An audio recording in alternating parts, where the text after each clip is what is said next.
Glória a Deus.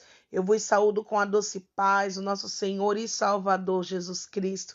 Aqui é a sua irmã Juliene Santos e tem maná do céu para as nossas vidas. Eu quero compartilhar aqui com você a poderosa palavra do nosso Deus que se encontra no livro de Ezequiel, capítulo 37, do verso 3 em diante. E nos diz assim a palavra do Senhor. E me disse, filho do homem, poderão viver estes ossos? E eu disse, Senhor Jeová, tu o sabes. Então me disse, profetiza sobre estes ossos e dize-lhes, ossos secos, ouve a palavra do Senhor. Assim diz o Senhor Jeová a estes ossos, eis que farei entrar em vós o Espírito e vivereis, e porei nervos sobre vós, e farei crescer carne sobre vós, e sobre vós estenderei pele, e porei em vós o Espírito, e vivereis, e sabereis que eu sou o Senhor. Então profetizei como me deu ordem, e houve um ruído enquanto eu profetizava. E eis que se fez um rebuliço, e os ossos se juntaram cada osso ao seu osso. E olhei, e eis que vieram nervos sobre eles, e cresceu carne, e estendeu-se a pele sobre eles por cima, mas não havia neles espírito.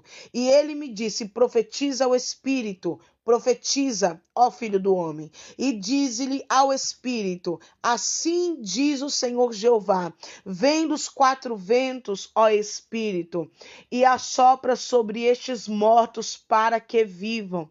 E profetizei como ele me deu ordem. Então o Espírito entrou neles e viveram, e se puseram em pé um exército grande em extremo. Meus irmãos, nesse capítulo, o próprio Deus faz uma pergunta a Ezequiel. Poderão viver estes ossos? Era Deus perguntando.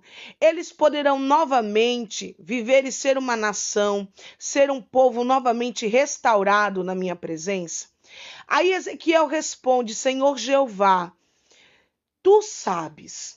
No coração do profeta, irmãos, houve uma grande sinceridade. Ele por ele mesmo não via, pois aos olhos dele, ele contemplava o quê? A decadência espiritual do povo. O quanto o povo estava afastado de Deus. Mas quando nós não sabemos o que fazer, nós devemos confiar inteiramente no Senhor. E confiar que ele, por mais difíceis que a situação ela esteja aos nossos olhos, Deus, ele é poderoso para fazer. E é por isso que ele responde ao Senhor, Senhor Jeová, tu sabes. Agora, meus irmãos, Deus dá a Ezequiel uma ordem dizendo, profetiza. E ele rapidamente se coloca à disposição para obedecer o Senhor. E obedecendo a ordem do Senhor, logo Ezequiel começa ali a contemplar, a ver o agir do seu Deus no meio daquele vale. E hoje nós também precisamos profetizar, se colocar à disposição do nosso Deus, declarar, irmãos, a sua palavra, a palavra de vida sobre a nossa nação, sobre a nossa casa, sobre os nossos filhos, sobre o nosso casamento, profetizar vida em meio a esse tão grande vale que nós estamos aí contemplando. Nós sabemos que muitos estão espiritualmente frios, mortos, como diz aqui nesse capítulo de Ezequiel. Muitos estão sem vida. E a pergunta que vem para nós é a mesma que veio aqui para o profeta. Aos seus olhos, esse vale, esses ossos podem voltar a viver?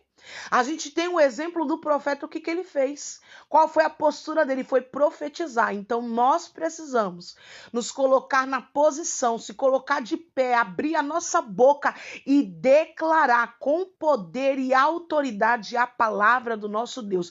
Porque só a palavra do nosso Deus pode trazer restauração e vida para tantos que estão afastados da presença de Deus, para tantos que estão mortos espiritualmente. Talvez para o seu filho, talvez dentro da sua própria casa você esteja contemplando essa decadência espiritual e não tem outro meio a não ser profetizar, se colocar, eu torno a dizer, na posição e declarar a palavra de Deus. Então seja profeta de Deus na sua vizinhança, dentro da sua igreja, dentro da sua casa. É muito bom a gente receber a visita de um profeta e ver o profeta ser vaso, instrumento na mão de Deus. Mas nós estamos num tempo em que você e que eu precisa ser esse profeta. Ser como Ezequiel, que estava no meio desse vale, mas que não ficou calado. Seguiu a ordenança do Senhor. Olha o que diz aqui no verso 7. Então profetizei como se me deu ordem, e houve um ruído enquanto eu profetizava. Quer dizer o quê? O profeta ele tomou a postura de obedecer a Deus, e quando ele obedeceu a voz de Deus, ele se colocou ali para fazer o que Deus mandou ele fazer, ele viu a ação de Deus. Você vai ver a ação de Deus. Se coloca na posição e faça o que Deus está mandando você fazer. E você vai ver Deus agir. Deus vai honrar a sua fé e vai honrar a palavra que vai sair da sua boca. Amém? Fique com essa palavra. Que Deus abençoe a sua vida em nome de Jesus.